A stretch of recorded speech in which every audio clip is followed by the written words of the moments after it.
So it's been a while since we've done development diary. It's because of the way that development takes place here. For a while it seemed like nothing was getting done, and now we have one whole sim build done, mostly other than filler and Desert Valley, which wasn't even connected at the time of the recording of the last build. Desert Valley is a smaller, dense urban environment designed for, well, urban combat.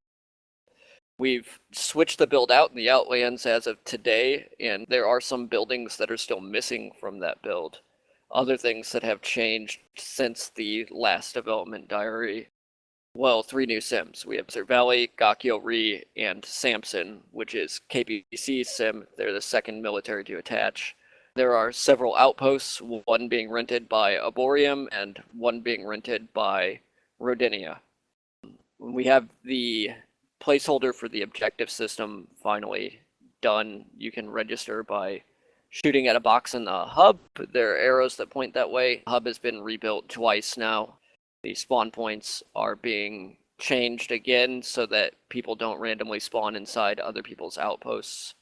We've been working on the public armory for quite a little bit now. There should be open source fleet ships by the 23rd or the 24th out in the hub. We will also be open sourcing Chaos's fleet ship core to give people an alternative to Alliance Navy's fleet ship core, which will be running LBA and LBA light trips. LBA light will be the default for all of the public armored vehicles that Chaos will be contributing to the project. As far as a future development status, IDT and I are going to be working on an experience key system similar to what some people may have experienced in Linden Lab's new Paleo Quest, and before their introduction to it was Linden Realms and the Cornfield.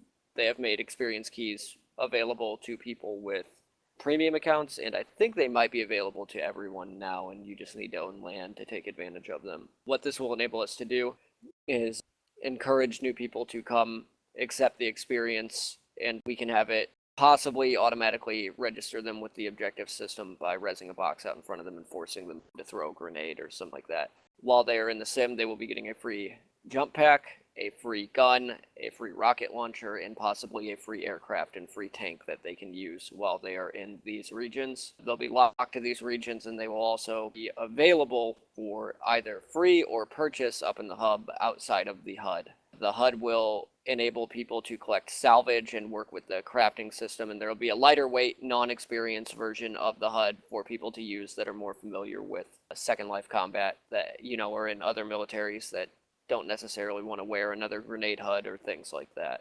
Other than that, we are still working on figuring out what we want to do with Special 1. We have a build laid out in the skybox that we think we might use for the new layout, but we need to actually make the buildings for it and things like that. After Special 1 is done, and the Outlands should be done by Friday, August 28th. The Outlands sim should be done. Not the whole build for all 7 sims, but the sim should be done by the 28th. That does not include filler and things like that to make it more immersive, but the actual build with the cover and layout will be finished by the end of next week. Then we will move on to Special 1. We have the building assets for Special 1 ready. We just need to snap them together in the skybox and move it down. Then we will be switching back to Ass Castle and Chaos's sim. KPC is also planning on rebuilding their sims to make them more fit the theme of the continent. Also, we will be open sourcing rifle and aircraft scripts as of tomorrow as well. That's it. Thank you for being patient.